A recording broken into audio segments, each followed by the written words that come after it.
மேசராசி அன்பர்களே, உங்கள் அனைவருக்கும் என் அன்பான வணக்கங்கள். அமிர்தாஸ் ஜோதிடத்தின் சார்பாக மீண்டும் உங்களை சந்திப்பதில் மகிழ்ச்சி. இப்போ வருகின்ற வாரம் 19ஆம் தேதி முதல் 25ஆம் தேதி வரை இந்த ஒரு வார கால பலன் எப்படி இருக்கும் என்று மேசராசிக்காரங்களுக்கு பார்க்க போகிறோம். பொதுவாக இந்த ஆரம்பத்திலேயே இவங்களுக்கு இந்த வாரத்தில் சந்திரன் 10ல் சஞ்சாரம் பண்ணுறதுனால இவங்களுக்கு ரொம்ப நல்லாயிருக்கும். இந்த திங்கட்கிழமை முதல் புதன் வியாழன் வரை 10, 11 ஆகிய லாபஸ்தானத்தில் சந்திரன் சஞ்சாரம் செய்வதால் தொழில் ரீதியாக உங்களுக்கு லாபகரமாக இருக்கும்.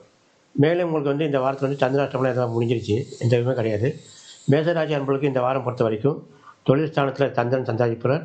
மீண்டும் புதன் வியாழன் 11 லாபஸ்தானத்தில் போகிறதுனால மேசராசினர்களுக்கு இந்த வாரம் ஒரு சாதகமான வாரமாக இருக்கும்.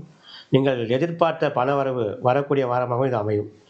இந்த வாரம் பொறுத்த வரைக்கும் மேசராசினர்களுக்கு ஒரு விசேஷமான வாரம்னு சொல்லலாம்.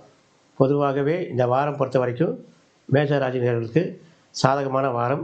இதை நீங்கள் பயன்படுத்தி கொண்டு நீங்கள் இந்த வாரம் உங்களுக்கு சாதகமாக இருக்கும். ஆகவே இந்த வாரம் பொறுத்த வரைக்கும் மேசராசினர்களுக்கு ஒரு லாபகரமான வாரம் அப்படின்னே சொல்லலாம். மீண்டும் உங்களை சந்திக்கிறோம். நன்றி, வணக்கம்.